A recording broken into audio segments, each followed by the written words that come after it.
espaço que a gente vai chamar de escritorial, né, que a gente está modelando ele, jogou para o espaço abstrato, interno, as referências do espaço-tempo. Né? Vamos fazer um backup do espaço-tempo. Mas antes disso, eu queria lembrar uma coisa que eu não mencionei, mas que vale a pena mencionar. Nós estamos falando dos grupos unitários, né? Nós estamos falando dessa categoria de grupos aqui, SUN. A outra coisa, eu não trouxe aqui, uma relação,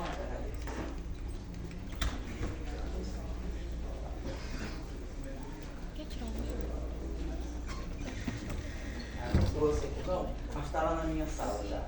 Eu recuperei, são umas relações importantes que tem para a SUN, que assim, eu fui coletando, né, ao longo dos anos de trabalho, assim, tudo que era referente, relações úteis para quem vai mexer com grupo, com teoria de amigos.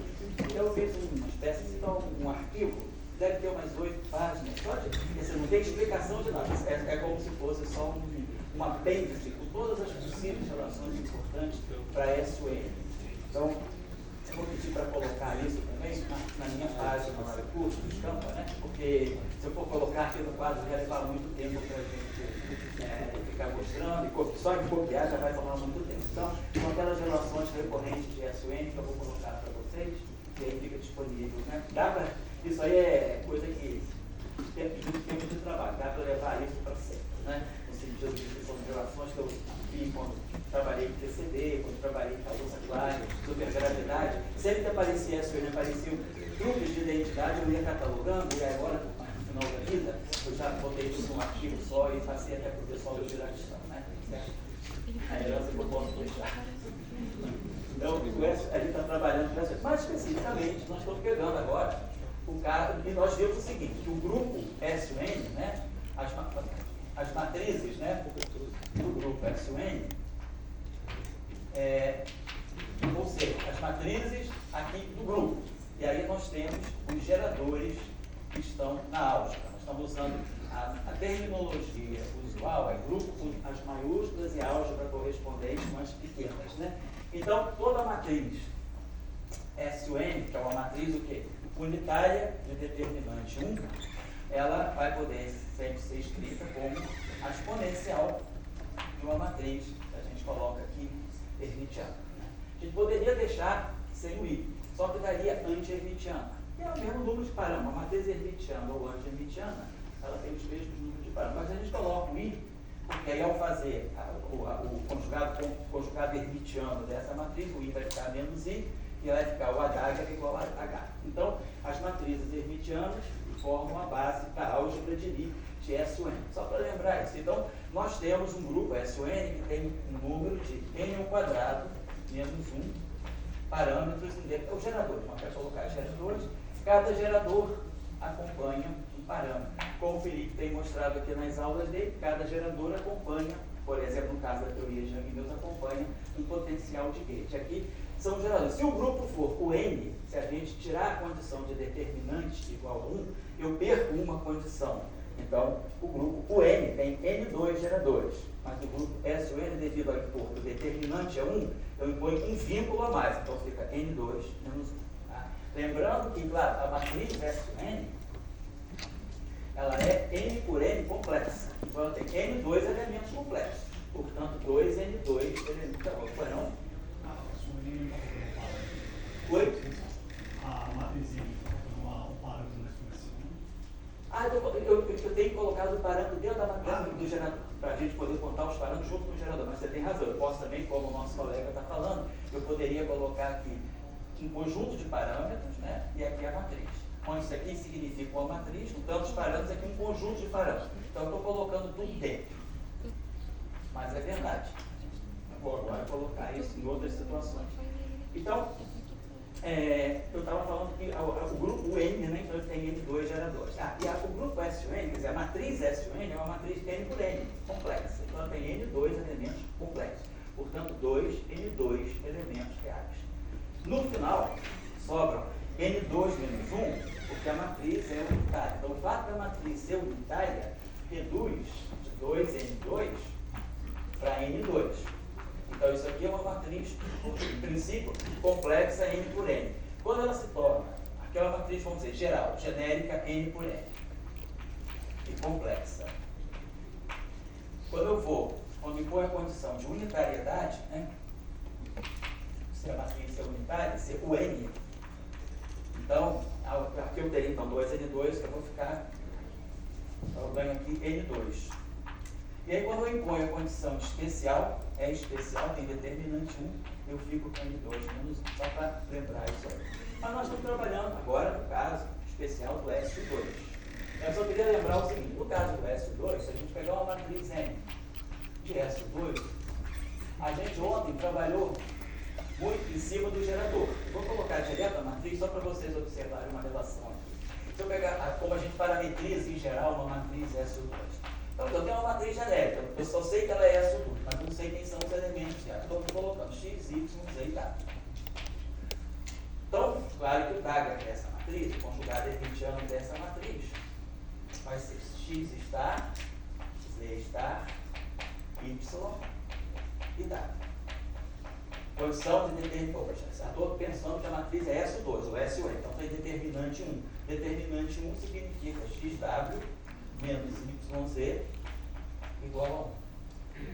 Então agora vamos impor a condição, isso aqui já me dá um vínculo entre esses 4 parâmetros complexos. Então aqui eu tenho 2 parâmetros reais, então tem 8 parâmetros reais aqui dentro desses elementos de matriz. E aqui agora eu tenho uma relação complexa também. Só que então essa relação aqui é complexa, mas ela é 1. Então a parte imaginária disso aqui é 0 e a parte real disso aqui é igual a 1. Vamos fazer agora a condição de unitariedade. M Dagger é igual a M menos 1. Como é que a gente inverte uma matriz 2 por 2 gerais? Suponha que eu tenho uma matriz alfa, beta, gama, delta.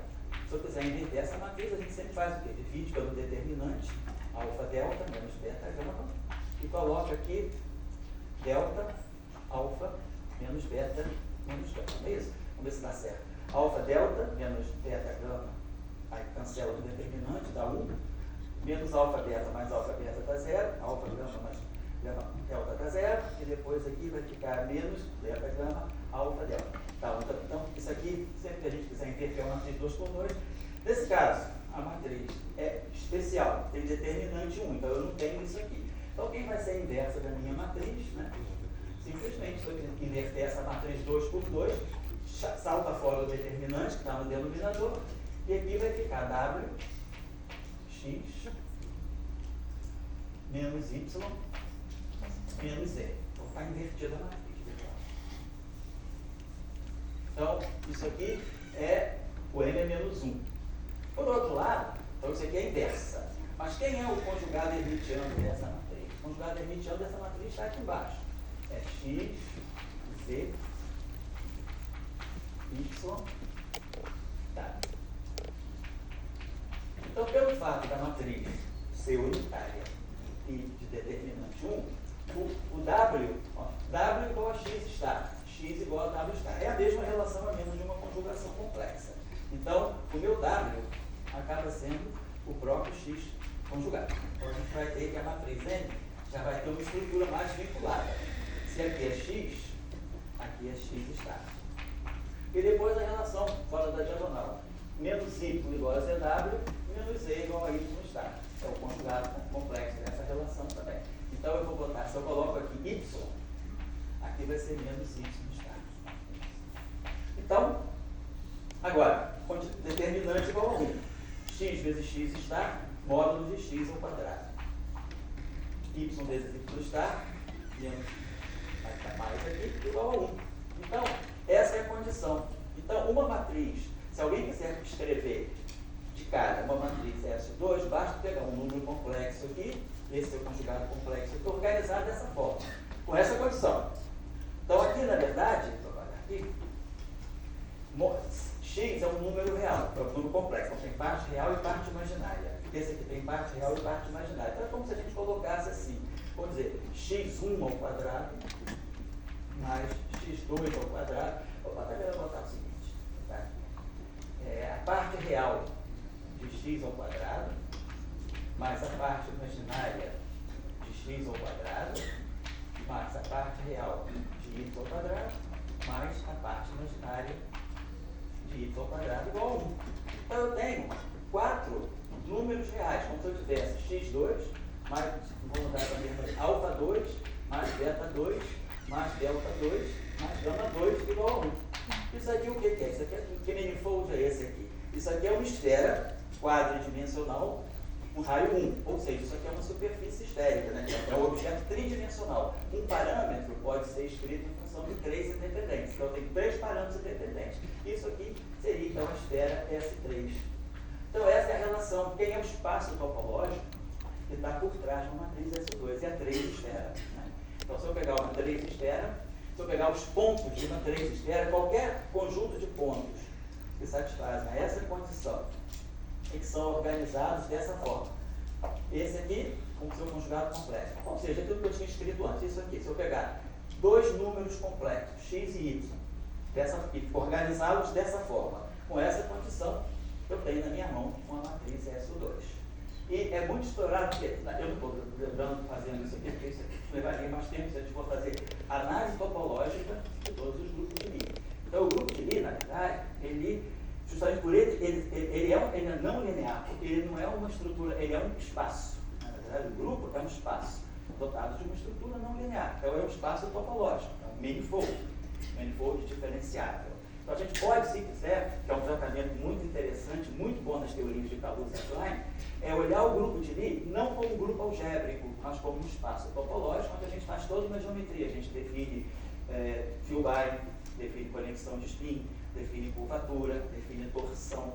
Então, a gente pode fazer todo um tratamento, tanto para grupos de Lie, quanto para espaços quocientes, que é aqui, quando eu pego um subgrupo e faço o quociente, o que o Felipe está fazendo aqui, nós temos SO3, processo 2, processo 1.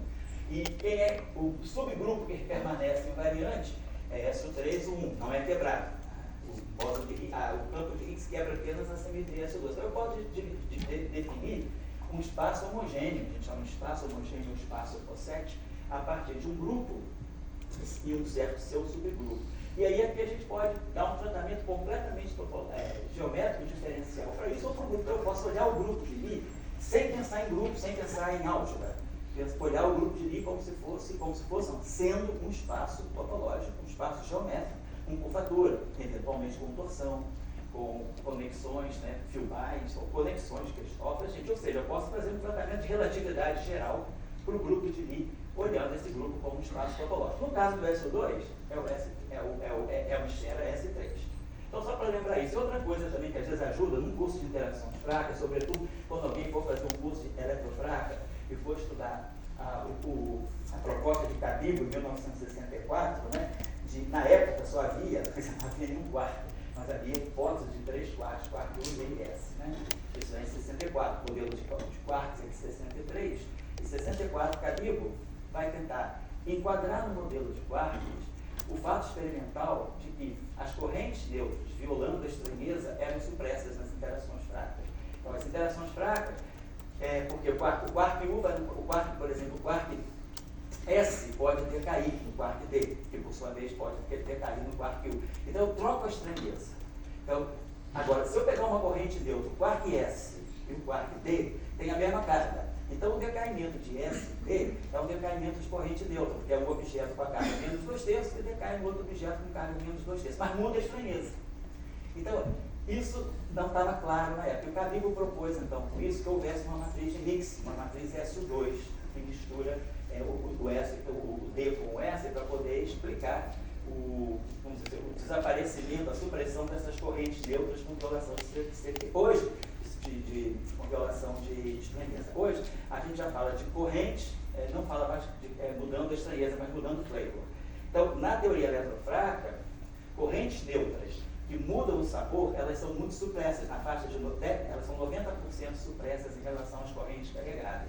E aí, é muito importante essa estrutura da matriz SO2, porque a gente pode pensar assim, ó, isso aqui é um número complexo, isso aqui é o seu conjugado complexo. Então, eu posso escrever esses números complexos de forma polar, que a gente chama. Então, aqui vai ter um módulo, vamos dizer assim, um módulo que eu posso chamar de alfa, e aqui uma fase, exponencial de I delta. Então, aqui vai ser a mesma coisa, vai ser alfa, exponencial de menos I delta. Estou dando uma representação não mais cartesiana, mas polar, para esse número complexo x. E a mesma coisa aqui. Aqui eu posso botar um beta, elevado a equi, e aqui beta é a menos i. Quando eu jogo nessa condição de que o determinante é 1, essa fase vai cancelar essa, então vai ficar alfa 2. E aqui vai cancelar, aqui vai ficar mais beta 2. Isso é igual a 1. Então, eu posso imaginar que alfa e beta, e pensar o seguinte, dentro do grupo SO2, nós temos como subgrupo especial o grupo SO2.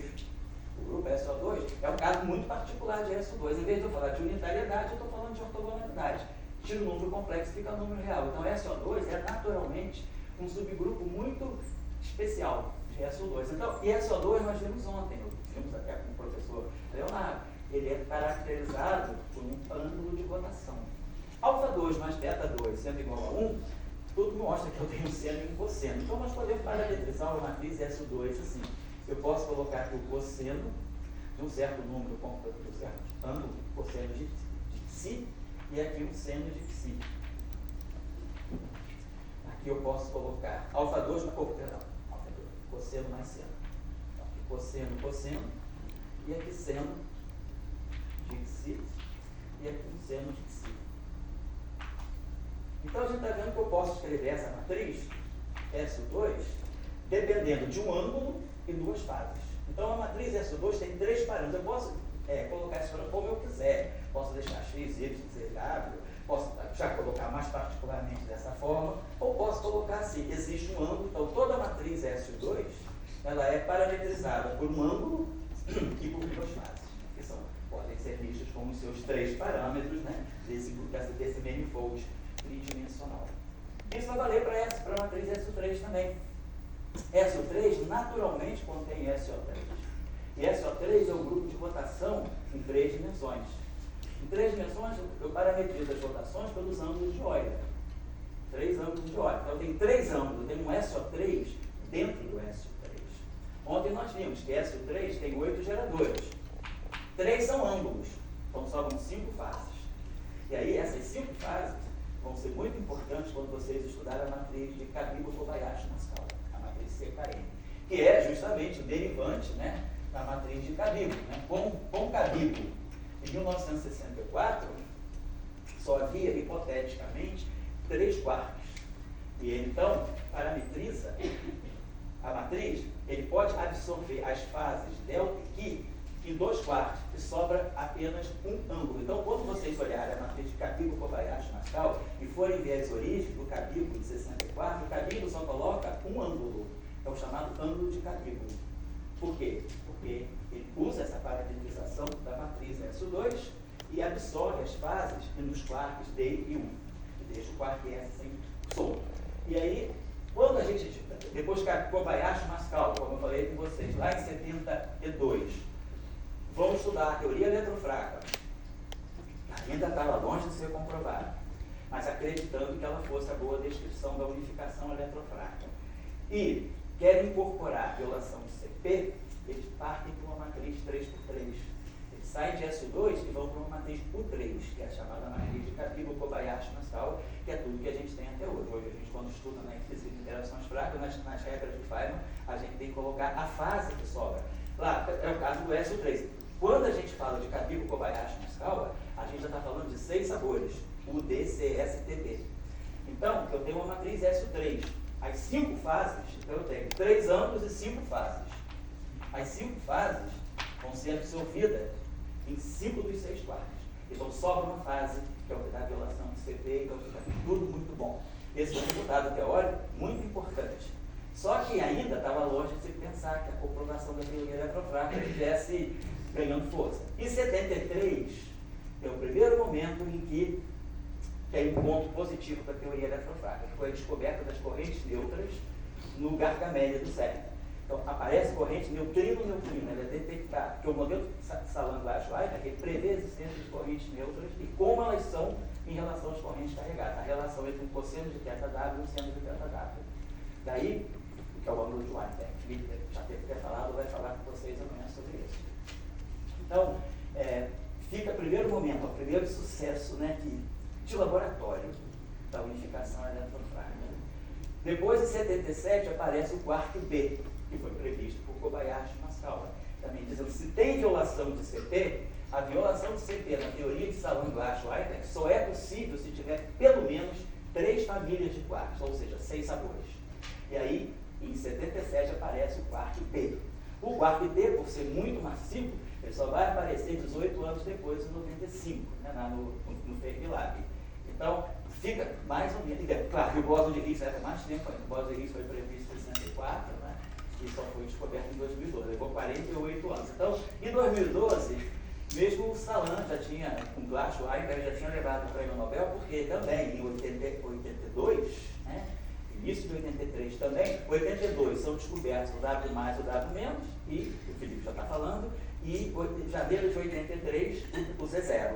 Então, eles ganham o prêmio Nobel já em 79, sem a descoberta dos bósons intermediários. O Salan e o Glash-Weitek ganham o prêmio Nobel da teoria eletrofraca só com a confirmação das correntes neutras e da descoberta do quark B. Faltava as massas, faltavam os bósons vetoriais massivos serem identificados. Eles foram identificados em 82. Foi até interessante, tinha falado com vocês que em 82, quando teve os 60 anos do Yang e os 80 anos do Dirac, Salan e Zikik organizaram a ENERIT, a escola tradicional do Centro de Cultura Hétero-Maiorana, que acontece aqui em Trapani, né, na Sicília, que é a terra do Maiorana. E o professor Rubia estava escalado para dar tinha lá, foi o Yang, foi o Li, foi o Yang, o Li e Yang nunca apareceu no mesmo lugar porque eles brigaram. Eles brigaram, as mulheres brigaram. E aí, por consequência, o marido mandado obedece, né? Então, o Li e o Yang nunca mais se viram no mesmo auditório, né? Então foi o Yang, que ia fazer 60 anos, e o Li era um pouquinho mais velho do que ele. Aí foi o Wigner, foi o Dirac, foi o Teller também, foi um estilo de prêmio Nobel. E o Rubia ainda não tinha ganhado o prêmio Nobel. E ele estava escalado para dar uma palestra sobre os descobrimentos que estavam sendo feitos no CERN. E aí, no dia da palestra dele, ele manda um telex, naquela que não tinha WhatsApp, né? Era telex, né? Então, pegou o telex que o Zikik leu para nós que éramos estudantes, que nem vocês, estavam na audiência, né? E falou, olha, o professor Rubia não vai poder vir, porque o CERN está diante de uma descoberta que pode ser muito importante. E aí, 2 semanas depois, eles anunciaram a descoberta do W mais e do W menos. Claro que foi grande festa lá em Trieste também, né? Mas o Rubia só ganhou o prêmio Nobel no ano seguinte, 84. E aí, em janeiro de 83, logo no início do inverno, ele descobre o Z0. E aí fica W mais, W menos, Z0. Então isso consolida muito mais o modelo eletrofraco, a teoria eletrofraca. Que, agora sim, Salan ganhou o dinheiro certo. O pessoal que lá no CTP corria a piada de que o Salan pegou o dinheiro antes de levar a mercadoria. Ele ganhou. Essa frase é devida a um brasileiro, muito amigo nosso. E nós conhecemos todo mundo, quem está rindo já sabe quem é, nosso amigo. Ele estava no CTP, nosso colega Renato Dori, e ele falou, ele deu um seminário e falou, infelizmente o professor Salan pegou o dinheiro, mas não trouxe a mercadoria. Deu confusão. O seminário dele foi interrompido na hora, né? A força bruta, não pelo Salan, o Salan nem estava presente, mas pelo chefe dos postdocs. Mas aí, de fato, em 84, fica claro que o Salan pegou o dinheiro e a mercadoria chegou, que eram os bósons vetoriais massivos. Então, está aí, né, a história que essas coisas são importantes. Essas coisas não são só um exercício de álgebra linear num curso. Essas coisas têm aplicação em física. Kobayashi e Maskawa ganharam o prêmio Nobel e chegaram à conclusão de que tinha uma terceira família de corpos baseados exatamente em conhecimento profundo de teoria de grupos. A teoria de grupos ela é muito importante na física de partículas, em geral, hoje na matéria condensada também. Hoje não se faz nada em física sem teoria de grupos, porque é a maneira que a gente tem de organizar melhor estruturas. A gente trabalha com estruturas, ao invés de trabalhar com elementos independentes. Trabalha com multiplate, com super multiplate, ao invés de trabalhar com elementos isolados. Então eu queria chamar a atenção disso, porque essas parametrizações são importantes em situações físicas importantes. Então, aqui é a teoria de Cabibbo, de 1964, e depois com um grupo SO3, é a matriz de CKM, Cabibbo, Kobayashi, Maskawa. Aliás, também foi um grande problema que surgiu porque o Cabibbo ficou fora do prêmio Nobel. O prêmio Nobel foi dado só para Kobayashi e Maskawa. Isso aí gerou um grande ressentimento na época, na física italiana, porque realmente o Cabibbo tinha muito mérito para levar esse prêmio Nobel, realmente. Porque ele deu a ideia foi a primeira vez que introduz assim, uma mistura de partículas físicas para poder descrever um evento fenomenológico, que era o desaparecimento das correntes neutras com violação da estranheza. Então, assim, a ideia foi dele, depois da Kobayashi e Miskawa, simplesmente estenderam um caso, mas foi muito importante. A descoberta do Kobayashi e Miskawa foi importantíssima, como eu falei, antes do quarto C ser descoberto, antes da segunda família estar completa, ele já prevê a existência da terceira família.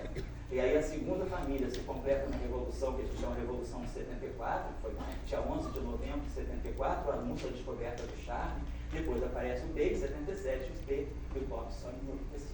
Muito bem, então é isso aí. Aí ontem, eu só queria chamar a atenção disso, eu até escrevi um papelzinho para não esquecer.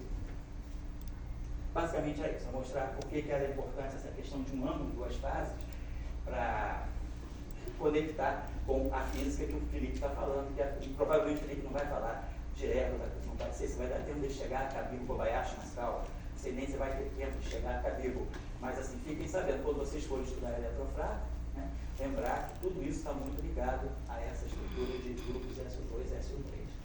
E aí ontem a gente começou a falar o seguinte, vamos sair, nós estamos no espaço-tempo euclidiano tridimensional, né, parametrizado pelas coordenadas x, y, z, vou colocar assim, e nós estamos passando por um espaço, aí nós vimos que o grupo SO2, né, nós temos aquela matriz de rotação, falando também do SO11, que é o espaço de Minkowski bidimensional, e fomos para o SO3, vimos que a álgebra de SO3, né, quer dizer, todo o grupo SON, ele pode ser pensado como exponencial de geradores, vamos chamar aqui, antissimétricos. Então, se essa matriz aqui é ortogonal, esses geradores aqui são matrizes antissimétricas. Então, a gente tem n-1 sobre dois parâmetros independentes. E a gente falou do SO3 e chegamos aos geradores lá que a gente escreveu ontem, G1, G2 e G3. Então, a gente vai para um espaço, né? Agora, vimos que as matrizes de Pauli, então a gente viu o seguinte ontem, que as matrizes de Pauli, divididas por 2, pode ser sem dividir por 2 também, né? Se for sem dividir por 2, a álgebra das matrizes de Pauli é essa aqui. Que é a álgebra de SO2. Mas a gente, em geral, divide tudo por 4, os dois lados da equação, e aqui fica um 2 aqui. Então a gente coloca essas matrizes satisfazendo essa relação de comutação, e essas aqui são as chamadas constantes de estrutura do grupo SO2. E aquelas três matrizes que eu coloquei ontem aí para vocês, elas satisfazem uma relação muito parecida. A gente falou, vamos pegar as três matrizes do grupo de rotação e vamos dizer o seguinte, a minha matriz de SO3, matriz que pertence a SO3, eu vou chamar ela de R, ela é exponencial de I vezes uma matriz G. Então, se eu colocar aqui esse I, a matriz é ortogonal, essa matriz aqui vai ter que ter elementos complexos, porque a relação, aqui não tem nenhuma relação de complexo conjugado, mas eu coloco o I aqui, então esse I é complexo, mas esses geradores são puramente imaginários, e aí imaginário com imaginário da real, a matriz SO3 é real, é uma matriz de rotação com os três ângulos de órbita. E a gente ontem colocou a seguinte relação, GI, digamos, eu posso escrever os meus parâmetros, os meus geradores dessa forma. O gerador 1, 2 ou 3 tem como elemento linha e coluna esse objeto aqui, menos I, epsilon de JK. Então, a gente até escreveu ele, ficava 0, 1, menos 1, 0, 0, depois 0, 0, 1, 0, 0, 0, menos 1, 0, 0, 0, 0, 0, 0, 1, 0, 0, menos 1, 0. Então, ficava aqueles três geradores que nós escrevemos ontem. Se eu pegar a álgebra desses geradores, ela vai seguir a mesma álgebra. GI, sem ser 2, GI, GJ, igual a I, epsilon de IJK, GK. Então, eu tenho uma coisa muito peculiar. Eu tenho duas famílias, quer dizer, dois conjuntos distintos de matrizes, matrizes complexas aqui. Essas matrizes aqui são puramente imaginárias, portanto complexas também, mas 2 por 2, 3 por 3, atuando em espaços diferentes. Aqui atuando no espaço complexo bidimensional, no espaço C2, e aqui atuando no espaço R3, vou colocar assim. Mas com a mesma álgebra. Então é como se essas matrizes aqui são agora o análogo tridimensional das matrizes de Pauli. Se eu precisasse ter uma relação, Assim, escreva um conjunto de matrizes tridimensionais que possam representar as matrizes de Pauli. As matrizes de Pauli são boas para representar o elétron, pósito, partículas de spin 2, quarks. E essas aqui para representar objetos de spin 1. Porque aqui eu estou falando de um espaço tridimensional, então o spin é 1. Né? A relação entre spin, né, e dimensionalidade é essa. Né? O número de componentes associado a um spin é 2s mais 1. Então, se eu tiver meio, dá 2, 2 por 2. Se eu tiver spin 1, é 3, é 3 por 3. Bom, então, a pergunta, né, então a gente está falando que tem uma relação. São diferentes, vamos dizer assim, representações do grupo. Agora, aquelas matrizes ali, elas saem diretamente, elas são associadas a SO2, a álgebra de Lie é SO2. E essas aqui, a álgebra de Lie é SO3. Em princípio, são dois espaços muito diferentes. Aqui é um espaço de matrizes unitárias, nesse caso aqui matrizes hermitianas, que é a álgebra, né? E aqui matrizes antissimétricas. Existe uma relação. Então, eu estou falando de duas representações distintas do mesmo grupo. A teoria de grupos é isso. Eu tenho uma estrutura abstrata, que é o grupo, e aí eu vou buscar representações para a álgebra desse grupo em diferentes espaços vetoriais. Então, claro, quem conhece o Graviton sabe que o Graviton tem spin 2.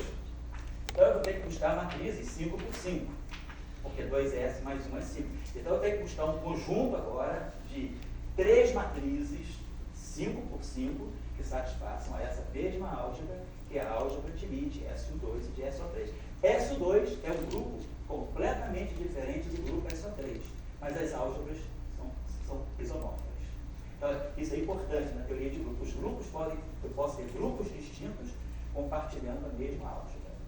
Se as álgebras são distintas, os grupos já são distintos. Mas grupos distintos, como é o caso. A gente tem outros exemplos. A gente pode pensar no grupo SO6, que é o grupo de rotações no espaço 6-dimensional, e esse grupo SO6, ele é localmente isomórfico ao grupo SO4. Então tem essa relação. Não, até ontem, no final da aula, alguém me perguntou, mas eu vou ter sempre essa possibilidade de encontrar um SU que tem o mesmo número de parâmetros de SO? Nem sempre, mas os que a gente sabe são SO6, SO2, SO3, SO2, SO3, SO6, SO4 e S2, 4, que é o grupo conforme das 4 dimensões, com o SU22. Então, esse aqui é o grupo que, vamos dizer assim, seja como faz o papel do SU2 para o grupo conforme. Então, eu tenho as álgebras são as mesmas, os grupos são diferentes. Aqui eu estou no espaço 6-dimensional, aqui eu estou no espaço quadridimensional complexo. Matrizes complexas 4 por 4. Então, seria esse grupo SU, seria o conjunto de matrizes unitárias que deixam invariantes disso aqui. Módulo de Z1 ao quadrado, módulo de Z2 ao quadrado, menos Z3 ao quadrado, menos Z4 ao quadrado.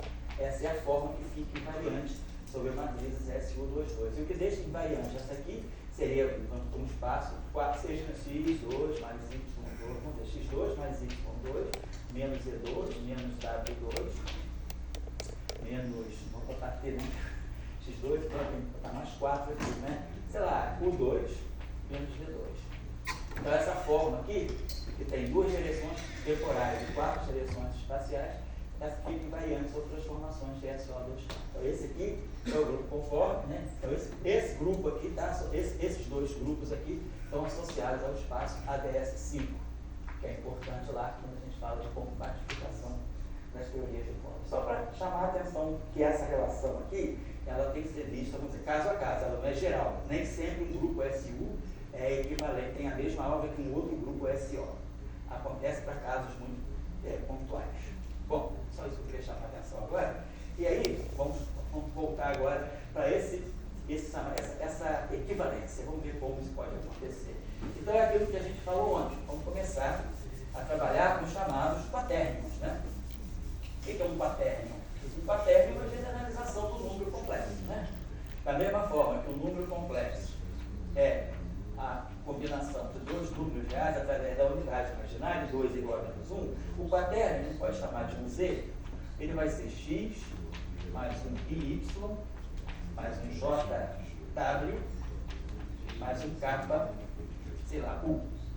Onde essas 3 matrizes aqui, essas 3 unidades, aqui não são matrizes, essas 3 unidades vou generalizar o I. I2 igual a J2, igual a J2, igual a K2, igual a menos 1. IJ igual a menos JI. Então essas coisas comutam, anticomutam. Então, elas fazem exatamente o papel como se fossem as três matrizes de Pauli.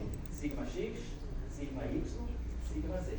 Então, por isso ele é chamado de quaterno, porque ele é uma generalização muito complexa de duas componentes para 4 componentes. E aí a gente está colocando, então toda matriz 2 por 2 pode sempre ser expandida dessa forma que toda matriz 2 por 2 é pode ser expandida numa base das matrizes de Pauli, identidade, mais beta sigma x, mais gama sigma y, mais delta sigma z. Então eu posso sempre expandir nessa base, nesses 4 elementos, uma matriz 2 por 2 complexa. Isso aí é que a gente chama de um quaterno. É uma quádrupla de números, né, que vão generalizar os números complexos, e que é muito importante. Então, a gente tem aplicação, quer dizer, hoje se faz muita física de quaternos, tem também os octônios, que aí já são 8, né? Só que os octônios eles têm uma dificuldade, não se consegue fazer uma álgebra associativa. Depois tem os sedênios, que são 16. Então a gente vai 2, 4, 8, 16. Então não se tem física.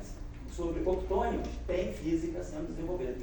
Sobretudo Townsend, aqui no CDF o Topan, o grupo do Topan, tem muita gente que já fez até tese sobre trabalhando com octônios.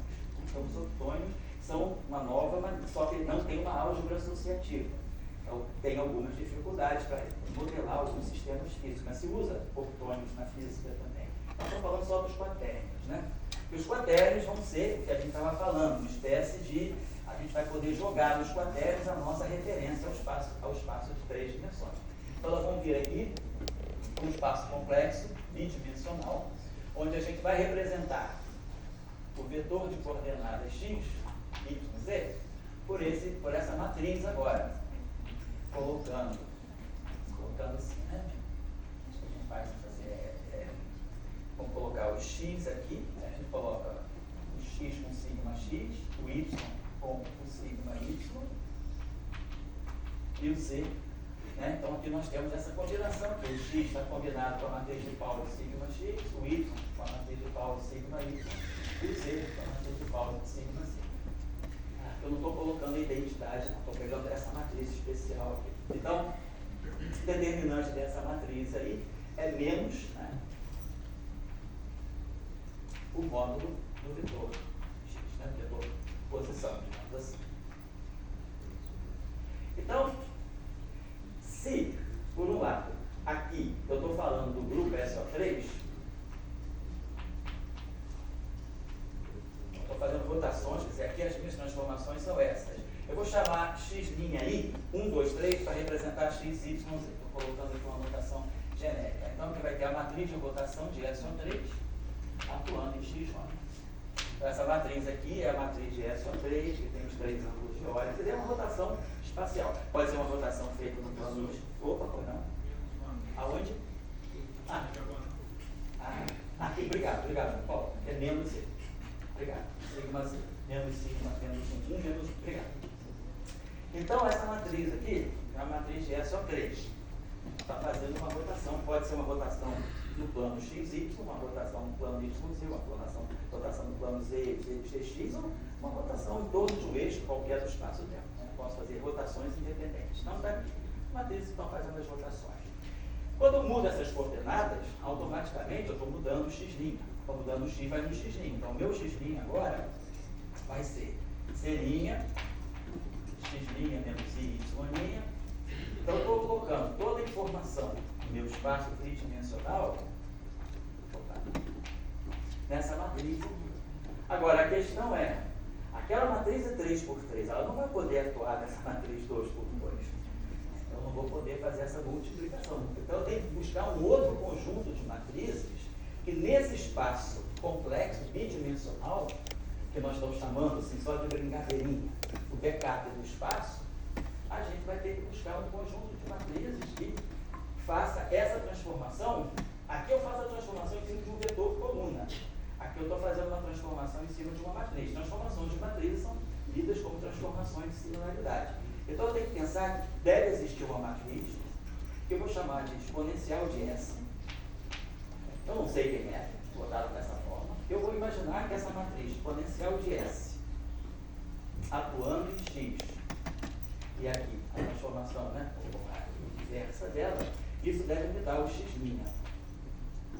que por sua vez é x' i, sigma i. É isso que está aqui. X' sigma x e y' sigma y, z' sigma z. Então, as matrizes de Pauli estão aqui. Aqui, isso aqui é uma rotação no espaço tridimensional. Aqui sim eu posso colocar, aqui é esse x', que aqui, isso são matrizes, mas isso aqui são números.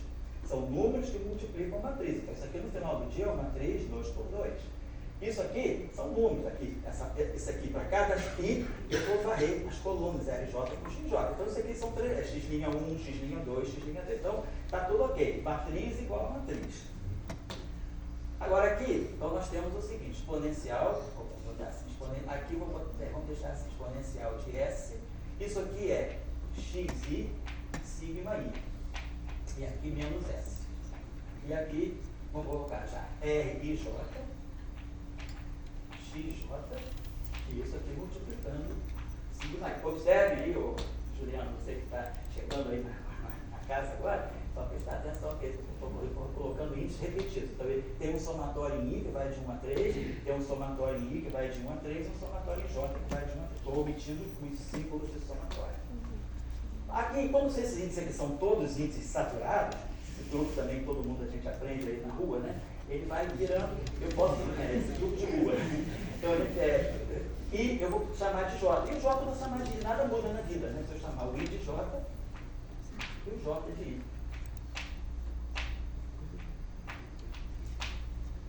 Os melhores truques que a gente aprende na rua. Isso é a gente aprende com o pós-doc. O pós-doc fala besteira, o professor nunca, o orientador nunca fala. Então, esses truques que a gente engana na teoria, a gente aprende trabalhando. Por isso que é importante estar sempre interagindo, né? Porque a gente está aprendendo esses truquezinhos assim, na conversa de rua, né? Sacanagem a gente aprende na rua, não com o papai, né? Então é um pouco a gente leva para casa, mas o papai já sabe. Né? Então, o que eu estou fazendo isso? Por que eu fiz isso? Porque aqui eu tenho xi arbitrário e aqui eu tenho xi arbitrário. Então, o que eu estou sabendo é o seguinte, eu não sei quem é a matriz S, mas eu sei que essa matriz satisfaz a essa condição. Se eu pegar essa matriz 2 por 2, sanduichar aqui a matriz de Pauli e aqui colocar a matriz na transformação de similaridade, eu posso... Então, a pessoa pode dizer, estou cancelando isso aqui, então, no fundo eu estou fazendo isso aqui. Exponencial de S, sigma i, exponencial de menos S, menos RJI, sigma J. Tudo isso vezes xi igual a zero. Como isso aqui tem que ser zero para qualquer x, qualquer x, qualquer y, qualquer z, que i varia de 1, 2, 3, então a solução é que isso aqui seja zero. Então eu tenho que E elevado a S, sigma i elevado a menos S vai ser igual a RJI. Só que RJI, essa matriz R, é a matriz ortogonal. Essa é S só 3. Então, RJI é a mesma coisa que R transposta IJ. Mas sendo a matriz ortogonal, R transposto é igual a R menos 1. Então, no fundo, o que eu tenho aqui é a matriz R menos 1. Posso deixar assim, mas eu tenho uma relação que começa a ligar os dois espaços. Pode ser que está todo mundo orientado, né? Vamos para cá. Então, a gente começa a ligar. Tem aqui, ó, exponencial de S, sigma i, exponencial de menos S, igual a, é mais, né? Igual a R menos 1, IJ, sigma J. Então, essa matriz aqui é só 3. Essa matriz aqui é S2. Mas lembrem-se que matriz 2 por 2, matriz 2 por 2, matriz 2 por 2. Isso aqui é um conjunto de números. Então, são números que estão multiplicando matrizes 2 por 2. Então, eu tenho matriz 2 por 2 do lado esquerdo, matriz 2 por 2 do lado direito. Esse conjunto de números aqui formam, né, esses caras aqui, são os elementos de matriz do R-1. Claro, R-1, se R é uma matriz de SO3, a sua inversa também é de SO3, né? Porque o fechamento é um dos elementos, né, que define o grupo, uma dos postulados de grupo, que a matriz, que um elemento e seu inverso pertence. Então, de qualquer maneira, isso aqui é uma matriz de SO3. Mas isso aqui começa a me colocar em evidência a relação entre o que está acontecendo no mundo SO2 e o que está acontecendo no mundo SO3.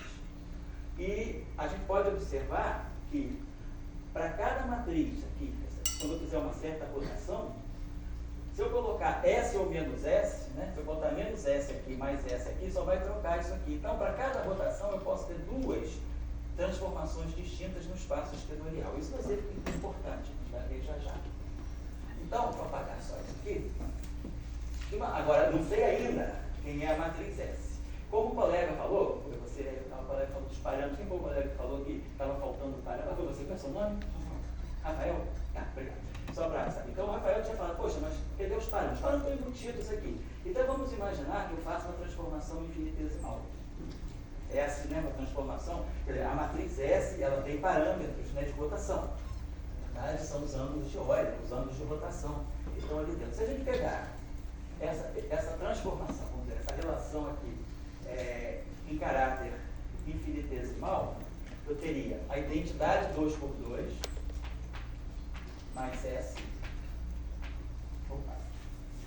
Aí aqui eu teria as matrizes sigma I. E aqui a identidade 2 por 2 também, menos S. Vou pegar uma inversa. Fazendo aquele benefício que a álgebra de Lie nos dá. A álgebra, o grupo é exponencial. A álgebra é só o expoente em primeira aproximação. A gente lineariza dessa forma a álgebra de Lie. A estrutura linear vem desse primeiro termo aqui. E R-1, R é a matriz de rotação.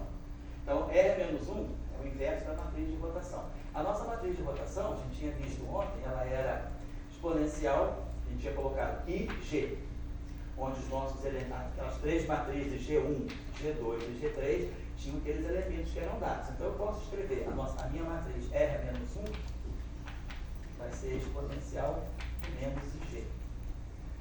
Então, eu posso escrever R-1 e J, como se agora aqui, a identidade, quer dizer, que vai ficar delta e J. Quer dizer, o primeiro, onde eu estou falando?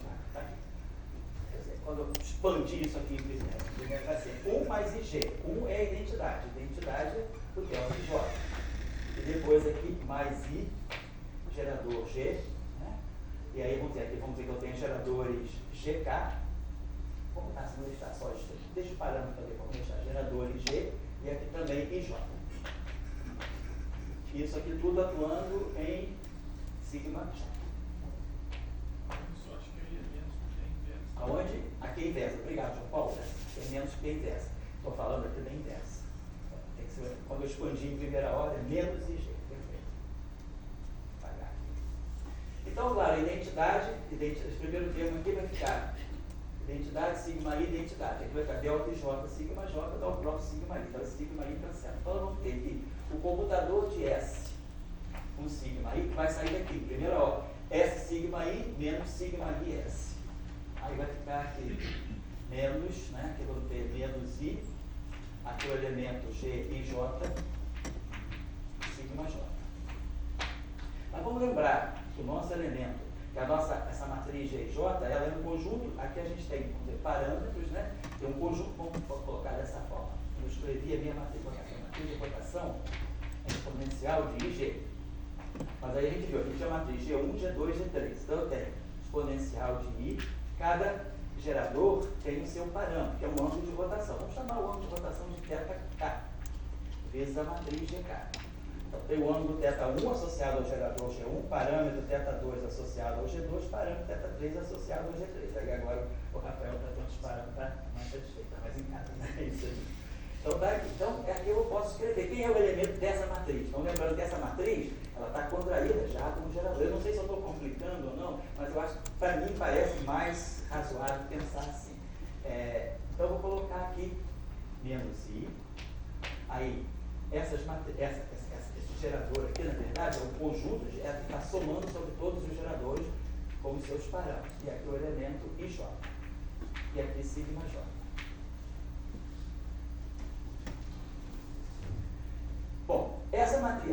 pensar que essa matriz S, ela está no outro espaço, é a matriz 2 por 2.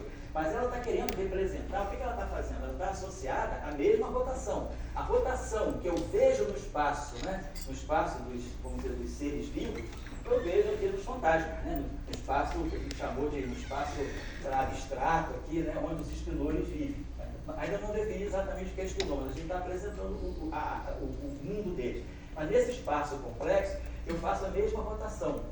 Só que a rotação que é vista no espaço físico, né, 3x3, por uma matriz de SO3, ela é vista nesse espaço abstrato, como a gente pensou ontem, né? Eu tenho meu espaço de coordenadas aqui, em cada ponto desse espaço eu tenho um ponto abstrato. Então, esse espaço C2, ele está em todo ponto, é um espaço, é o que a gente chama de, quem já sabe fibrados, são os fibrados. Em cada ponto do espaço-tempo eu levanto um espaço abstrato e quando eu rodo aqui, automaticamente, apesar de estar em um espaço abstrato, ele sabe o que está acontecendo. Então, ele roda também. Então, vai ter uma matriz S que vai ser caracterizada pelos mesmos parâmetros. A rotação é a mesma, eu tenho que ver. Ela só é representada por uma matriz diferente. Mas se eu faço uma rotação em torno do eixo Z, no plano XY, eu tenho um ângulo θ de rotação no plano XY. Esse ângulo θ está presente aqui. Só que a matriz que vai fazer a rotação aqui é 2 por 2. E a matriz que está fazendo a rotação no espaço físico é 3 por 3. Então eu vou também expandir essa minha matriz S como sendo um mesmo θk, e aqui os geradores nesse espaço aqui, que eu vou chamar de sigma k. São matrizes 2 por 2. E aqui sigma i. E aí aqui nós vamos ter menos i, θk. Agora, esse gk aí nós tínhamos visto, eu acho que eu coloquei menos i, epsilon, k e j, sigma j.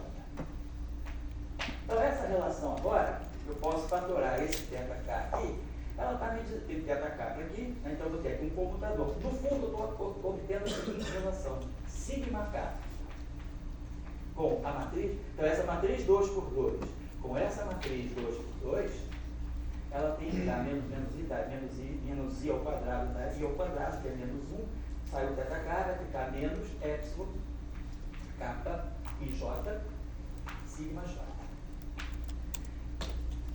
Olha o que essa relação está me dizendo. Essa matriz que eu não sei quem é. Com essa matriz que eu sei quem é, está me dando essa que eu sei quem é. Olha aqui, está tudo muito claro, eu estou chegando praticamente aqui numa álgebra, né, de SO2, S2. Se isso aqui for, isso deve estar ligado a uma matriz de Pauli, porque uma matriz de Pauli, sigma k, comutando com uma matriz de Pauli, sigma i, ela dá duas vezes uma matriz de Pauli. Então, aí eu estou só assim, arranjando as coisas que eu quero identificar quem é essa matriz sigma. Mas quem é a única matriz que comutando com a matriz sigma, dando-se, então, para esse k e esse i, né, eu vou ter essa matriz sigma j. Então, se eu fixar o k e o i, eu dou aqui 1, 2, 1, 2, aqui só pode ser 3. Se eu pegar aqui 2, 3, 2, 3, aqui só pode ser 1. Então, essa matriz sigma, ela está tomando o lugar de uma matriz de Pauli. Então, essa matriz sigma, claramente, ela deve ser ligada a uma matriz de Pauli. Só que, aqui está dando um sinal menos, né? E aqui está dando esse...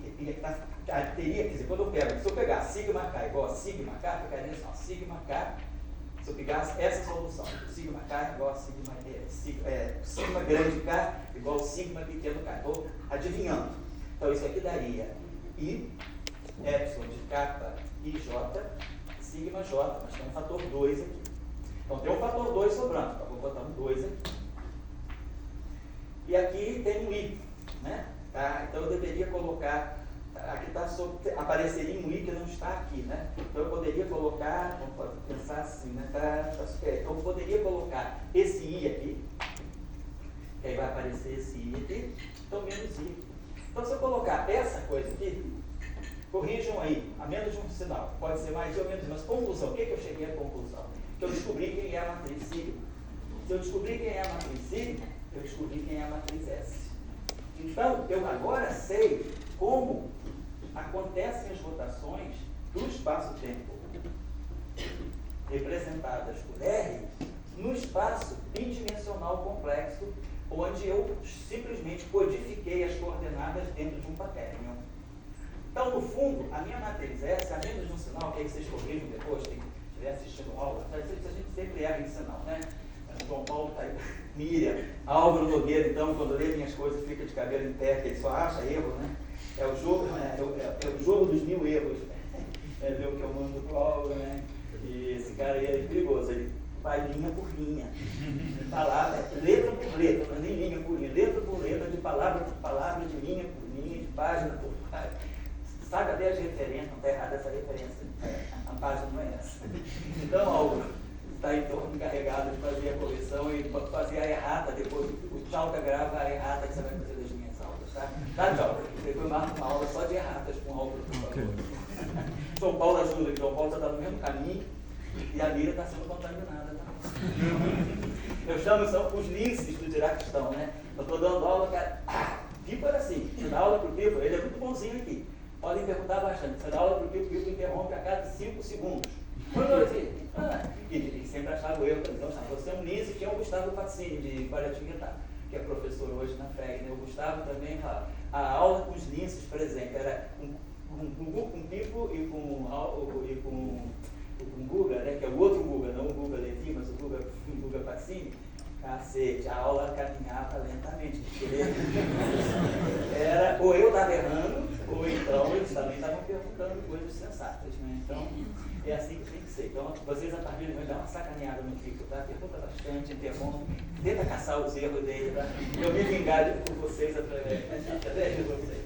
Eu fico danado, né, para descobrir. Então, vamos lá. Mas assim, a menos de sinal I, eu sei que a minha matriz S é interessante que aparece, esse sigma sobre 2 é fundamental, porque eu vou jogar esse sigma sobre 2 aqui. Então, essa, aqui eu estou colocando mais ou menos, porque é a ser corrigida, tá? Vou botar aqui um ponto de interrogação, significa mais ou menos, mas tudo bem, a estrutura é essa. Então, a matriz que faz a rotação, então, isso aqui é uma matriz S sobre 2. Se a gente tirar o Dagger dela e multiplicar por ela, vai dar identidade. Então, essa é uma matriz. Então, a gente redescobre que a matriz que faz a rotação no espaço bidimensional complexo, que codifica a informação do espaço tridimensional, é uma matriz de S2. E aí, o que é interessante é que o ângulo que aparece aqui é a metade. Se eu faço uma rotação de 2π no meu espaço-tempo, no meu espaço de coordenadas, a rotação é com o ângulo 2π. O θ está aqui, ó. No espaço extenorial, ela aparece automaticamente dividida por 2. Então, deixa eu apagar isso aqui. Quero só colocar. Então, isso aqui, eu acho que isso aqui é que é fundamental. Eu acho que esse ponto aqui, que não, às vezes não é muito claro na literatura, não que a literatura seja ruim, mas que às vezes comunicar falando é muito mais fácil do que comunicar escrevendo, às vezes, né? Então, estou colocando isso. No espaço, tem espaço S, aqui, quer dizer, nesse espaço S, espaço complexo bidimensional. Então, nós temos essa relação aqui. Vou ter aqui. Eu vou botar aqui x, né? É menos S. Isso aqui dá o x. Depois, isso aqui acabou sendo exponencial de S, sigma i, é menos S. Aí ficou aqui R e J. Foi R ou foi R menos 1, né? Nem lembro. R menos 1, obrigado. R menos 1, matriz inversa, elemento J, sigma J. Aí a gente apurou um pouquinho mais, viu que aqui tem os ângulos de rotação, aqui também. E no final do dia a gente mostrou que S nada mais é do que I, θ, sobre sigma K. Então, para cada rotação, um gerador. θ1, sigma 1, θ2, sigma 2, θ3, sigma 3. E o ângulo sai a metade. Então, nesse espaço, eu tenho vetores. Quem são os vetores desse espaço? São objetos bidimensionais complexos. Não é aquela matriz, é a matriz com as coordenadas. A matriz é um operador no espaço vetorial. Então, nesse espaço, os vetores desse espaço são vetores psi, com coordenadas psi1 e psi2, complexas.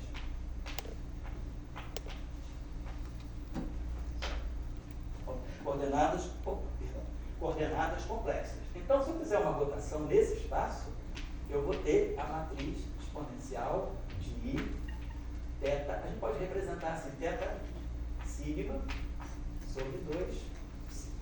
Nós botamos teta flechinha, com sigma flechinha, teta i, sigma i, teta 1, sigma 1, mais teta 2, sigma 2, teta 3, sigma 3. Então, se eu fizer uma rotação, suponha que eu faça uma rotação.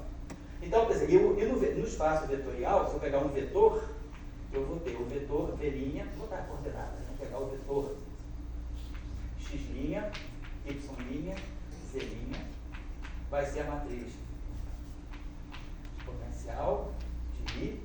Aí aqui a gente vai ter os mesmos tetas, só que com as matrizes que eu tinha chamado de matrizes G, aquelas 3 matrizes cujos elementos são Epsilon, J, K, atuando em X, Y, Z.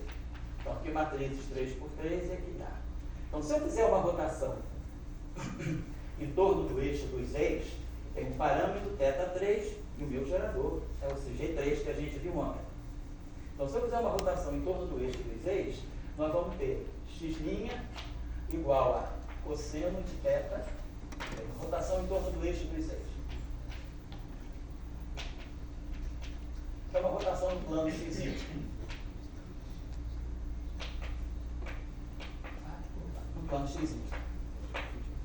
Então, se eu fizer uma rotação no plano x' de um ângulo θ, então eu vou identificar o meu gerador, vou identificar a minha rotação vai ser assim, tá aqui. Cilinha exponencial de I, θ sobre 2, sigma 3, que é sigma z, atuando em si. E aqui vai ser x' igual a cosseno de θ x, mais, estou pegando aquela rotação passiva, seno de θ y. Y' menos seno de θ x, mais cosseno de θ y. E seria igual a z, porque eu fiz a rotação em torno do eixo dos ex, só mexi no plano x. Então, se eu fizer uma rotação de 2π,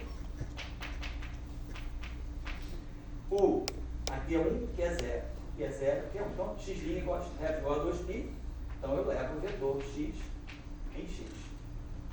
Mas se eu fizer a mesma rotação de 2π, essa matriz aqui é 2π sobre 2, né? 2π sobre 2 é π, né? E aí eu vou, então, é só colocar, aí essa matriz aqui, ela é diagonal, né? Ela é 1, 0, 0, menos 1.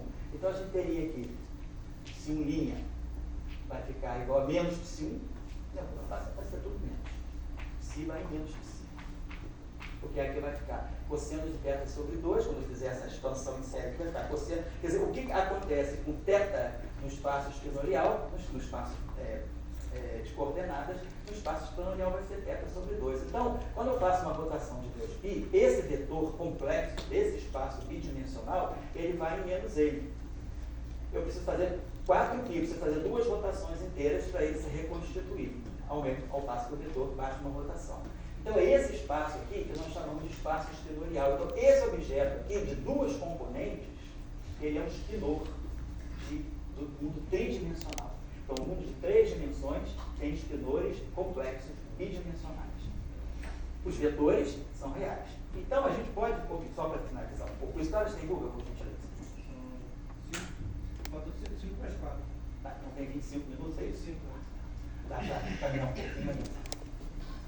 Bom, pessoal, é o seguinte, eu já vi que não vai dar tempo de eu falar o que eu queria. Então, não vou deixar vocês, vocês vão sair daqui devendo R$50.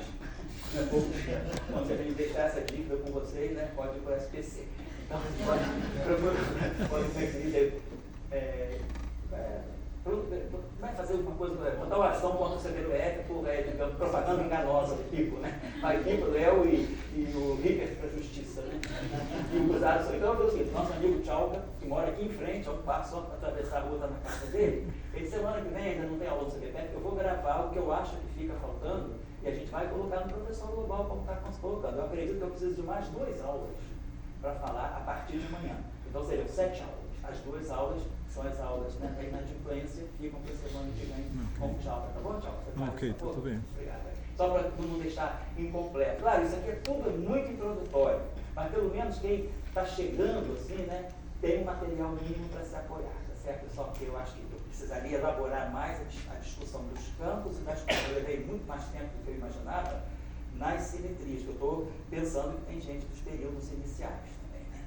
E às vezes a minha álgebra linear é uma matéria que, infelizmente, não é muito, às vezes, vista, né, por nós estudantes, a gente despreza, a gente fica muito em cima do cálculo e deixa a álgebra linear de lado.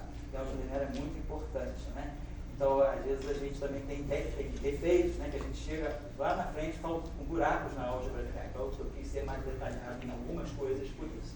Mas voltando ao assunto, vamos pensar o seguinte: imaginar que eu pegue esse espinor aqui, psidágia psi, e faço uma rotação. Agora, lembrando, uma rotação no espaço espinorial, a rotação é feita pelo grupo S2. No espaço vetorial, a rotação são as matrizes 3x3, como nós sabemos, lá com os 3 ângulos de órbita. No espaço espinorial, tudo é visto em 2x2. Então, eu vou chegar, claro, isso aqui, quando eu fizer a rotação, eu vou botar psilinha d'área, psilinha. Só que a gente viu que psilinha é isso aqui. Vamos chamar essa matriz aqui, posso até, se quiser, a gente pode colocar E elevado aí, vou botar assim, E elevado a S. Onde esse S aqui está implícito, que é isso tudo aqui. Então, nós vamos ter aqui exponencial de S d'área, vai ficar psilinha, quando eu fizer o DAG dessa equação, vai ficar psidária exponencial de S d'área. E aí aqui vai ficar exponencial de S psi. Então, estou fazendo a rotação do espaço espinorial. S d'área é S menos 1. Então, o exponencial de S menos 1, claro, vai matar a exponencial de S. E isso aqui vai ficar psidária psi. Ou seja, eu criei uma grandeza invariante. Se eu pegar dois espinores e compusê-los dessa forma, então vai ficar psi1 está, psi2 está, psi1, psi2. Então, essa grandeza aqui é módulo de psi1 ao quadrado mais módulo de psi2 ao quadrado, que é uma invariante rotacional. Então, isso está me dando um escalar. Então, aí a gente começa a entrar na onda do cartão. A partir de dois espinores, de um espinor, menos de um espinor, eu já gero um escalar. Então, o escalar está fora do espaço espinorial. Ele é escrito em termos de espinores. Eu posso falar, eu posso representar uma temperatura pelo produto de dois espinores. Então, agora, saindo do mundo espinorial e colocando, pensando em querer ter contato com o mundo real. Mas eu posso pegar uma outra grandeza, seria uma grandeza vetorial. Eu posso pegar aqui, colocar aqui um sigma i, e aqui colocar um psi. Então, isso aqui é um conjunto de 3 números: psidária, sigma x, psi1, psi, psidária, sigma 2, psi. Então, eu vou ter psidária, sigma x, psi. Colocando o sigma x aí, que é 0, 1, 1, 0, vai ficar psi1 está psi2 mais psi2 está psi1. Então, esse aqui é um número real, complexo conjugado. Deixa eu pegar. Então, esse aqui é o primeiro, o primeiro número, é o sigma 1, é o sigma x. Se eu fizer a mesma coisa, o sigma y, eu vou botar aqui sigma 2, eu vou ter psi1 está, tá bem, 0 menos i vai pegar o sigma 2, vai ficar menos i, psi1 está, vou colocar as coisinhas aqui dentro, sai, mais i, psi2 está, psi1. Então, eu estou pegando um número puramente imaginário, né? Um número complexo, perdão, e somando com ele o seu complexo conjugado. Então, um número conjugado, um número complexo somado com o seu conjugado complexo dá alguma coisa real. Então, no final do dia, esse número aqui é real. E depois, psidária, sigma 3 psi, que vai ser módulo de psi1 ao quadrado menos módulo de psi2 ao quadrado. Então, eu posso dizer que eu tenho esse vetor, um vetor VI, cujos 3 componentes são esses: psidária, sigma 1 psi. Apesar de ter uma matrizinha aqui dentro, isso aqui no final do dia é esse número. Componente 2, psidária, sigma 2 psi. Componente 3, psidária, sigma 3 psi. Colocar 3 números em tríade, eu defino um vetor? Claro que não. Quando a gente viu, a gente só define, a gente só pode dizer se uma coisa é vetor, se é escalar, se é tensor, se eu souber as suas transformações sobre rotações. Então, eu posso botar 3 números juntos e dizer, será que esses três, se eu juntar três escalares, botar eles três juntos, imitando que são um vetor, será que eles são um vetor? Não. Cada escalar, sozinho, não se transforma sob rotação. Então, se eu pegar um escalar 1, um escalar 2 e um escalar 3 e fizer uma rotação, isso vai ser S1, cada escalar se transforma em si próprio. Então, isso aqui é um conjunto de três escalares, mas nunca vai ser um vetor. Para ser um vetor, ao fazer uma rotação, as componentes se misturam, como a gente cosseno de θ x mais menos seno de θ y e blá blá blá. Então, a pergunta é, tudo bem, eu tenho três números aqui, formados no espaço escritorial. Esses três números, eu, assim, por inércia, coloco, né, como um vetor. Agora a pergunta é vetor? Vamos ver, tem que fazer a rotação. Então, se eu pegar essa grandeza aqui, psi dagger, sigma i, psi, e fizer uma rotação nesse espaço não é SO3, é SO2. Então, eu vou chegar em psi dagger, sigma i, psi. E, por sua vez, é psi dagger exponencial de S dagger, que é menos S. Sigma i, psi, é exponencial de S psi. Isso aqui a gente já viu. S dava R menos 1. Isso aqui vai ficar R, como aqui está invertido, isso aqui vai dar, não é R menos 1, é RJ sigma J. Então isso aqui vai ficar, no final do dia isso vai ficar RJ, psi dagger, sigma J, psi. Então, se isso aqui é a componente VJ, isso aqui é a componente VI do vetor. É a componente VI, está lá, V1, V2, V3. Eu estou misturando as três componentes. Isso, exatamente uma matriz de rotação. Então, essas três grandezas aqui, elas são as componentes do vetor. Então, isso aqui é, agora sim, isso aqui é um legítimo vetor.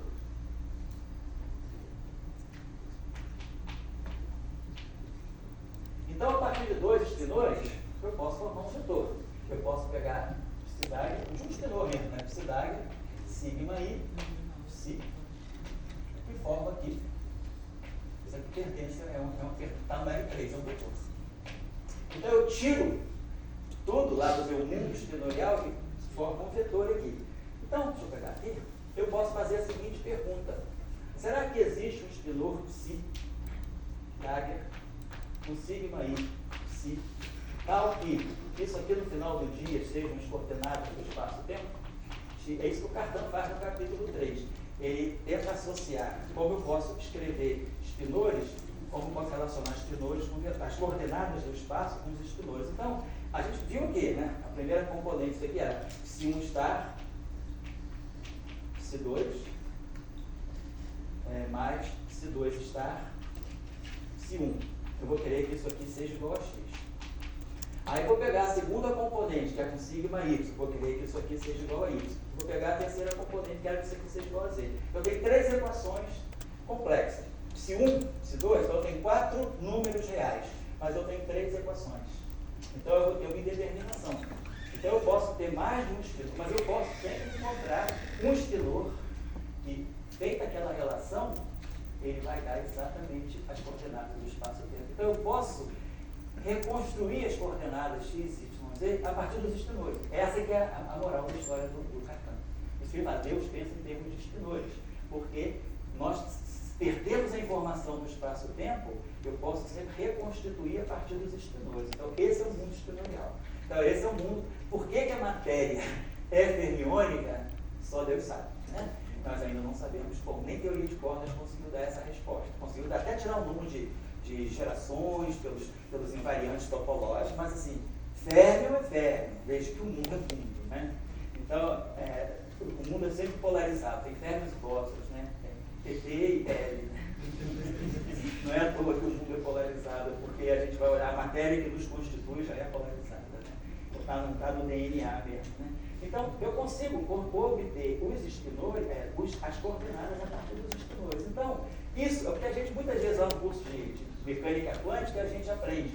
Esse cara aqui, ele tem duas componentes. Então, ele está na representação meio de S2. Se eu multiplicar pela representação meio, eu tenho duas possibilidades. Eu posso combinar psi dagger psi, que dá um escalar, que tem spin 0, ou eu posso combinar psi dagger colocando aqui o sigma, que vai dar o spin 1.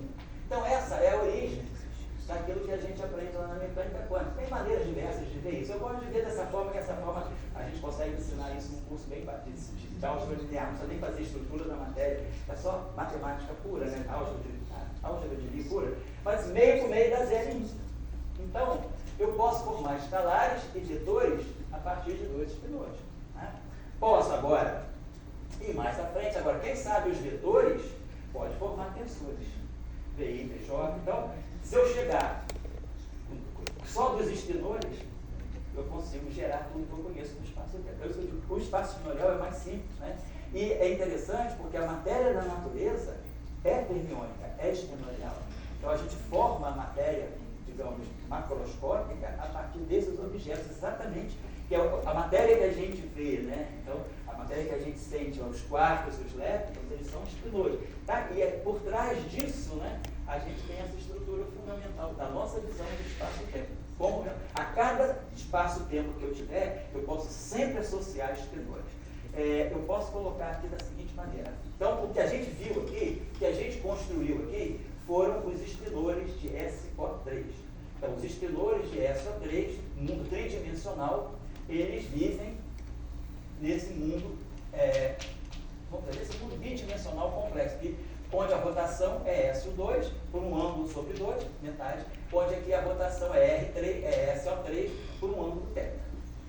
Então, a pergunta é, isso persiste? Então, aí a gente entra numa coisa mais, que amanhã eu vou aprofundar um pouquinho mais, para poder falar da equação de Dirac, do campo de Dirac, que são as chamadas álgebras de Clifford. O que nós observamos aqui? Nós temos 3 matrizes geradoras aqui desse mundo bidimensional, que são as matrizes de Pauli, que tem essa relação aqui. Cada uma delas ao quadrado é igual à identidade, 2 por 2. Sigma x ao quadrado é 1, sigma y ao quadrado é 1, sigma 2 ao quadrado é, sigma z ao quadrado é 1.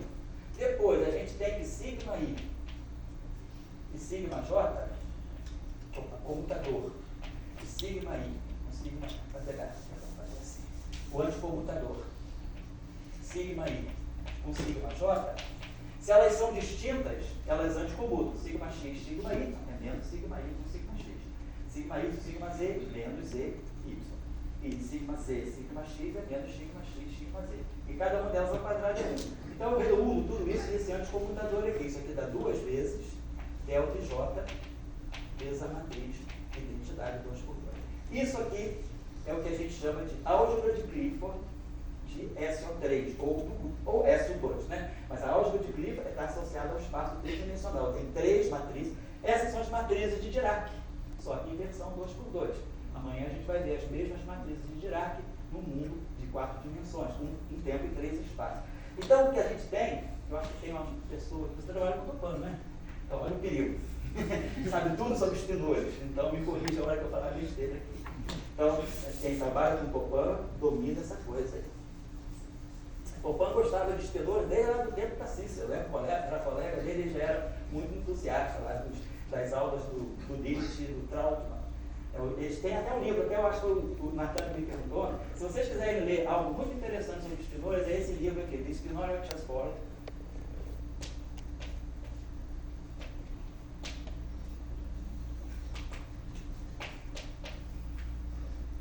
Foi escrito pelo ex-diretor da Cícero, né, o professor Paulo Gurlich, e pelo professor Andrei Tautmann de Varsóvia. Não sei se está disponível na internet, mas pode ser. Bom, João Paulo, você pode caçar aí. João Paulo é o nosso garimpeiro aí de livros raros. Andrei Tautmann. Eles é que davam o curso de teoria de espinores para a gente, e eles escreveram esse livro depois de dar o curso algumas vezes. É muito legal esse livro, muito bom.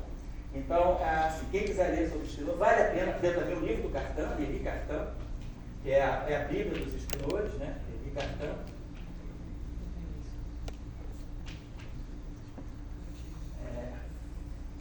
Esse aqui é o Experts. Esse também está na internet. Esse eu sei que está na internet. A primeira edição dele, eu acho que foi de 37, mas o curso do Cartan é de 1912. Eles circulavam underground em forma de notas de aula, serviram para o Pauli, serviram para o Dirac, serviram para o Heisenberg. Todo mundo que sabia de espinores, assim, eu digo de conhecimento de rua, sabia nessas notas underground que depois viraram o livro do Cartan. Que é muito bom. Basta ler o capítulo 3. O capítulo 3, ele mostra exatamente qual é a noção geométrica, não algébrica. Nós fizemos tudo do ponto de vista algébrico. O Cartan faz uma descrição muito geométrica dos esquenores. É muito bonito o livro do Cartan. E ele, na versão depois de 38, já se conhecia o grupo de lógica. Quando ele como é que é? O conhecimento às vezes é totalmente não linear. Isso em 1913, ninguém tinha noção ainda de que era o grupo de Lorentz. Sabia essa relatividade especial, mas não tinha. O grupo de Lorentz só ficou esclarecido, o grupo de Poincaré ficou mais claro antes do grupo de Lorentz. Dirac escreve um paper sobre as representações do grupo de Lorentz em 1945, e no livro do Cartan, de 37, já aparece um capítulo, eu acho que é o capítulo 9, que é representações do grupo de Lorentz. E ele faz tudo usando os esquinores, né, os esquinores geometricamente. É muito legal esse livro. O capítulo 3, eu recomendo ler só o capítulo 3. Já é fundamental para a gente ter a importância. Bom, só para finalizar, faltam 5 minutos, porque faltam 5 minutos. Não dá só para anunciar o que a gente vai falar amanhã. Então, o que a gente viu agora, a gente fez uma coisa muito empírica, né, que é uma coisa indutiva, não dedutiva, que é, do que nós vimos em 3 dimensões, eu consigo definir, então, um espaço esquinorial, então, os esquinores de 2 dimensões, conecta os esquinores de duas dimensões complexas, do SO2, com os vetores do mundo tridimensional, do grupo SO3, então a gente mostra o que a gente chama de homeomorfismo entre SO3 e SO2. SO2 é o que a gente chama na teoria de grupos, recobrimento universal do grupo SO3, é o grupo mais básico. A cada rotação de SO3 eu posso ter 2 rotações diferentes de esquinores. Como é que acontece? Para cada, se eu quiser, a partir de um vetor, determinar quais são os esquinores que geram aquelas coordenadas, eu vou ter mais de uma resposta. Então, o mundo esquinorial é ambíguo nesse sentido. Eu posso ter vários esquinores diferentes, dando o mesmo vetor do espaço e tempo. Bom, aí a gente chegou, a partir disso, a uma outra relação, usando, e assim, vamos dizer, casualmente. O que eu observo dessas matrizes aqui? Que elas todas têm quadrado de identidade e elas anticomutam entre si se forem diferentes. Então, isso aqui está tudo acontecendo aqui. Isso é o que a gente chama de uma álgebra de Clifford das 3 dimensões, que serve também para as 2 dimensões. Então, as álgebras de Clifford, elas são, tem um teorema fundamental das álgebras de Clifford, que é, digamos, no fundo, todo mundo que mexe com a equação de Dirac, com as matrizes gama de Dirac são matrizes da álgebra de Clifford do espaço de Minkowski, com tempo e 3 espaços. As álgebras de Clifford, elas são assim, se eu estou num espaço euclidiano ou num espaço-tempo, não importa, para cada dimensão eu vou associar uma matriz que a gente gosta de chamar de matrizes gama por causa do Dirac, né? Mas aqui nesse caso são as matrizes sigma, né? Então temos as matrizes gama para cada dimensão.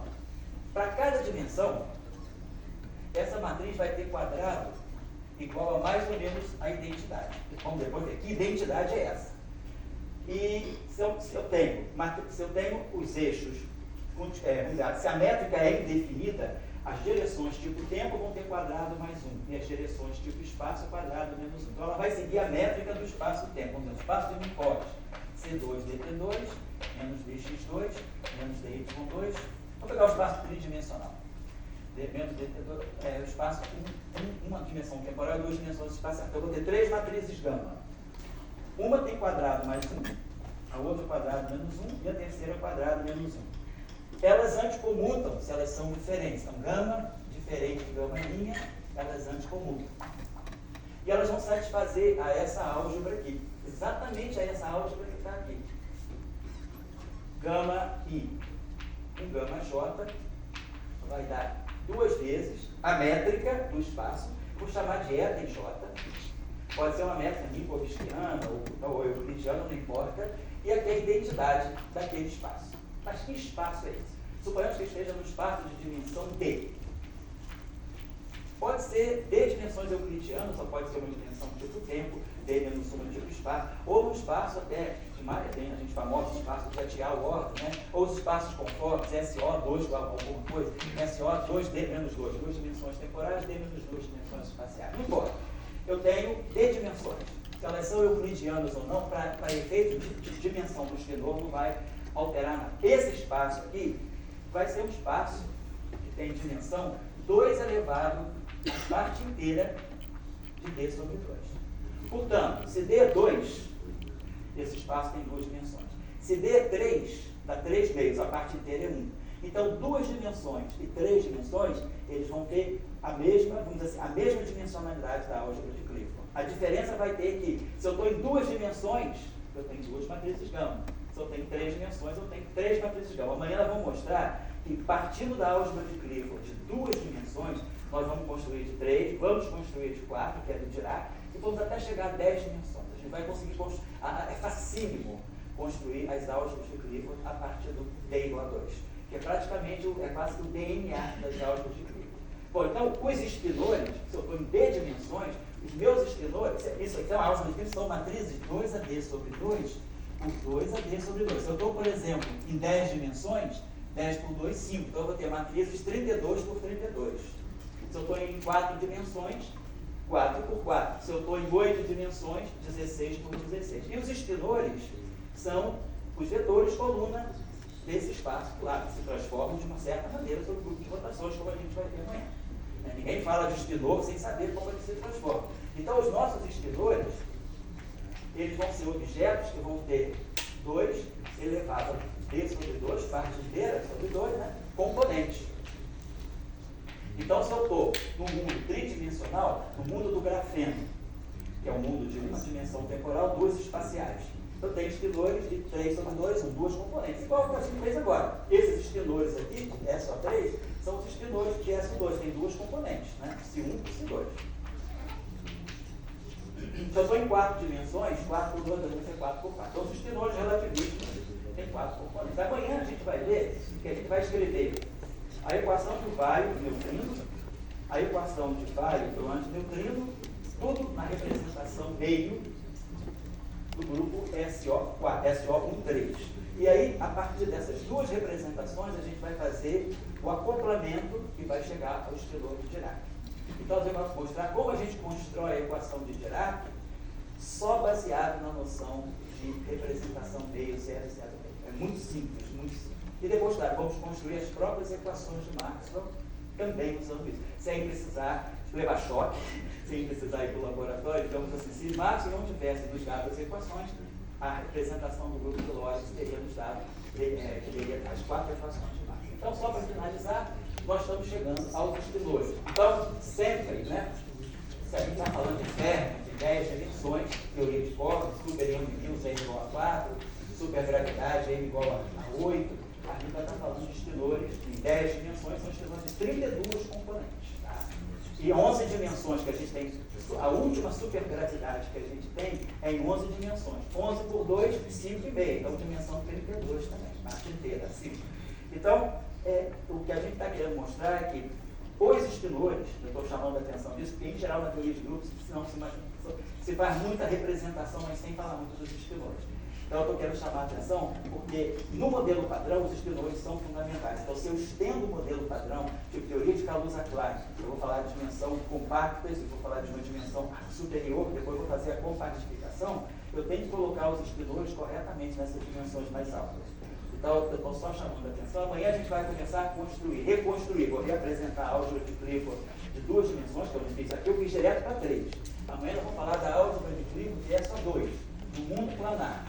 A gente vai falar da álgebra de Clifford de SO2, que está embutida aqui, aí vamos falar da SO3, vamos falar da álgebra de Clifford, tanto de SO4 quanto de SO3. A diferença para mostrar bem a diferença entre o Lorentz e o euclidiano. Né?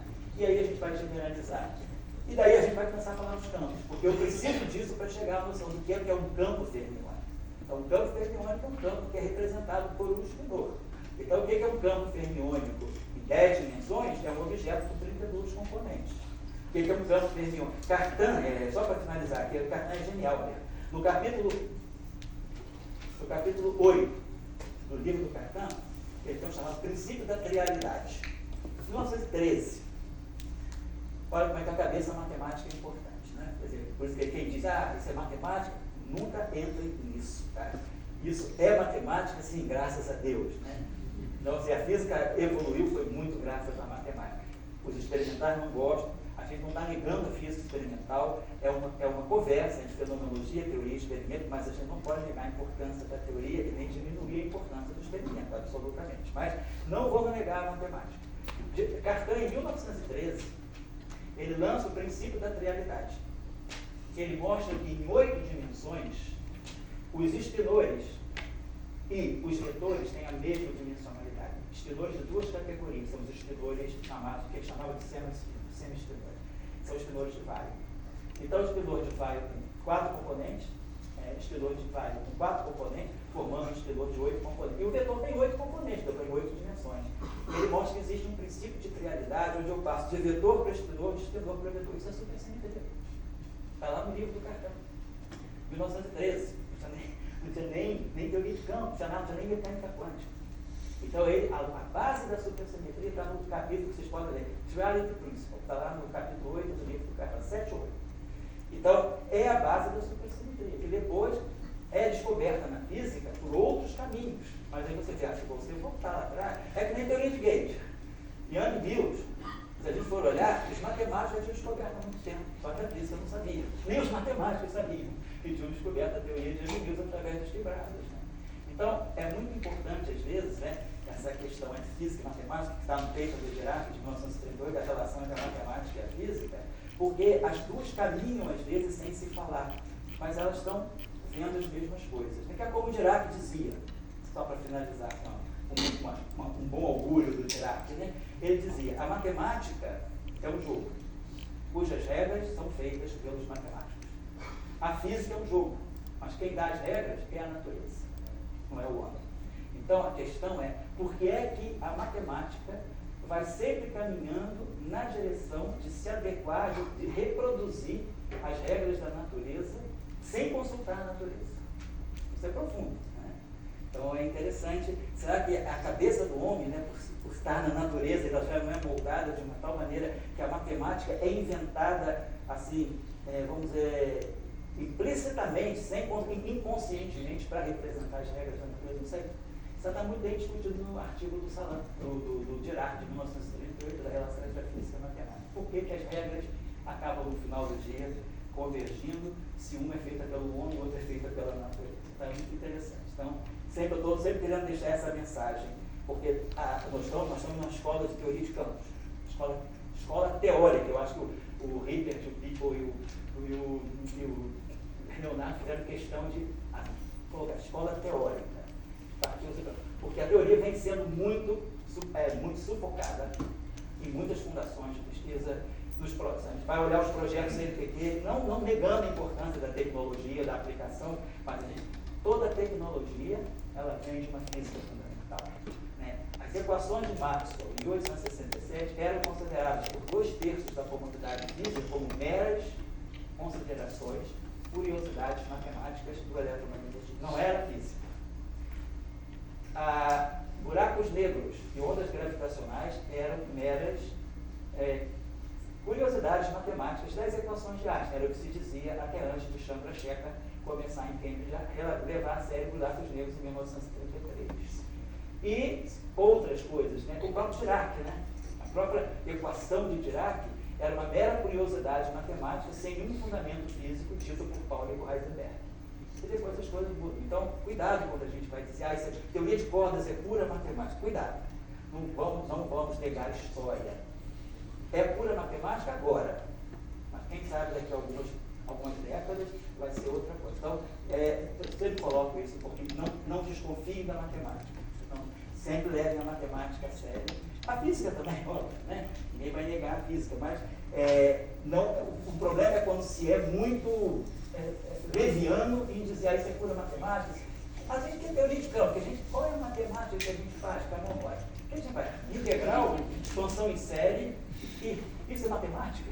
Calcular integral, está tudo calculado. Matemática, nos comprehendes. Hoje em dia nem regra de Feynman mais a gente deriva, nem gráfico de Feynman mais a gente calcula, está tudo já padronizado, só dá o processo e ele já sai tudo. Então, que matemática é essa que a gente está aí? Dizer a teoria de campos é pura matemática. Que matemática é o quê? Cálculo integral? Isso é cálculo 1.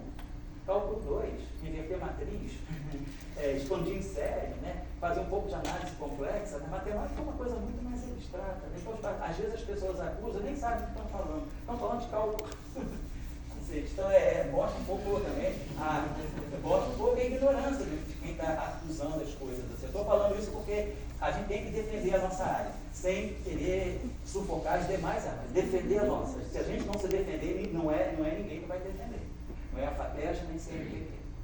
Nem CAPES, nem nada, porque vão sempre achar que teoria de cálculo não serve, o que é importante é isso. Lembre-se que a tecnologia vem da física aplicada, que vem de uma física básica, que é puramente exploratória, seja teórica ou experimental. Você pode ir para o laboratório e nem saber o que vai sair e para que vai servir o que você está fazendo. É física básica, é importantíssima, exploratória. Tem que dar dinheiro para isso? Tem que respeitar o colega que está fazendo isso? Tem. Mas tem também que respeitar o colega que está fazendo pura teoria. Também tem. Então, as teorias, né? A gente lembrar aí, olha a história da física de partículas e campos, que a gente vai ver esse diálogo muito bonito entre a física, a matemática, experimento, fenomenologia e teoria. Tá bom, pessoal? Desculpa pelo desabafo de hoje, mas é porque vocês estão entrando e a gente tem que abrir o jogo para vocês. Não podemos ser inocentes. A gente tem que defender a nossa área, tá? Brigar cientificamente, brigar intelectualmente, honestamente, civilizadamente. Não tem lacração, não tem cancelamento, não tem nada disso. Tem defesa de uma área. Então vamos defender. É experimental? Ótimo. Vamos respeitar o experimental. Esses caras não sabem matemática. Eu vejo teórico, às vezes, mas esses caras não sabem matemática nenhuma. Também é uma acusação muito leviana. Eles sabem o que estão fazendo. Como nós também sabemos o que estamos fazendo. Ou estamos tentando saber o que estamos fazendo. Então, muito obrigado por isso.